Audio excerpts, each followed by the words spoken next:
డబ్బులు ఇవ్వండిరా నాయన టీడీఆర్ వద్దు చెక్కలు ముద్దు డిమాండ్ చేస్తున్న వైఎస్ఆర్ కాంగ్రెస్ పార్టీ రాష్ట్ర కార్యదర్శి అనకాపల్లి జిల్లా మాజీ అధ్యక్షులు గౌరవనీయులు శ్రీ బొడ్డేడ ప్రసాద్.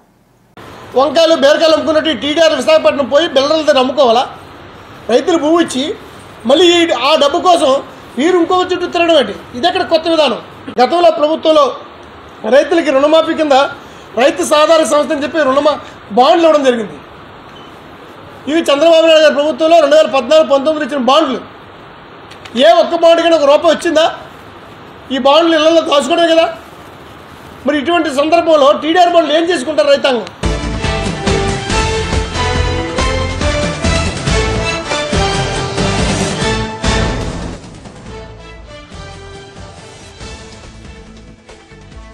అనకాపల్లి అచ్యుతాపురం రోడ్డు విస్తరణలో భూములు కట్టడాలు నష్టపోతున్న రైతులకు పరిహారంగా బాండ్లు ఇస్తారా? వాటిని అమ్ముకోవడానికి రైతులు ఏజెంట్లకు వెతుక్కుంటూ తిరగాల? అభివృద్ధికి కట్టుబడి అరకొర పరిహారం ఇస్తామన్న రైతులు అంగీకరించారు. అలాగని నగదు చెల్లించకపోతే వారి బాధలు ఎలా తీరుతాయి? రైతులకు ఒక్క మాట అయినా చెప్పకుండా మీడియా ప్రకటన చేయడం ఏంటి?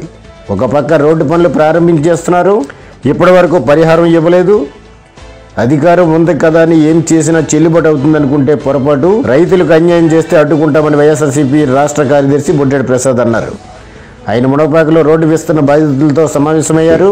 అధికారులకు వినతిపత్రం అందజేశారు. టీడీఆర్ బాండ్లను ఎట్టి పరిస్థితుల్లో స్వీకరించేది లేదని నాయకులంతా తీర్మానం చేశారు.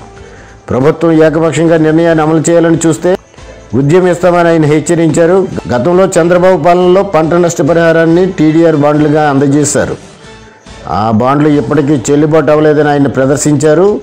టీడీఆర్ బాండ్లను రైతులు తిరస్కరించాలని ఆయన పిలుపునిచ్చారు. ఈ సందర్భంగా ఆయన మీడియాతో మాట్లాడుతున్నారు, చూద్దాం. వైఎస్ఆర్ కాంగ్రెస్ పార్టీ ప్రభుత్వంలోనే ఈ రోడ్డు టెండర్లు పిలవడం జరిగింది. 381 కోట్ల రూపాయలతో టెండర్లు పిలవడం జరిగింది.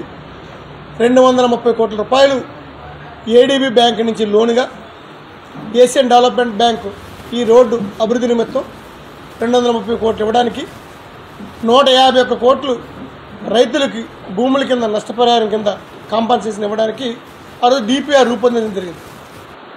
ఏదైతే మీరు రేటు అనౌన్స్ చేయకపోయినప్పుడు కూడా పాత రేటుకే జగన్మోహన్ రెడ్డి గారి ప్రభుత్వంలో ఏదైతే రేటు ఇచ్చారో ఆ రేటుకే మేము కట్టుబడి రైతాంగం మాతో పాటు రైతాంగం అందరి చేత సంతకాలు పెట్టించడం జరిగింది.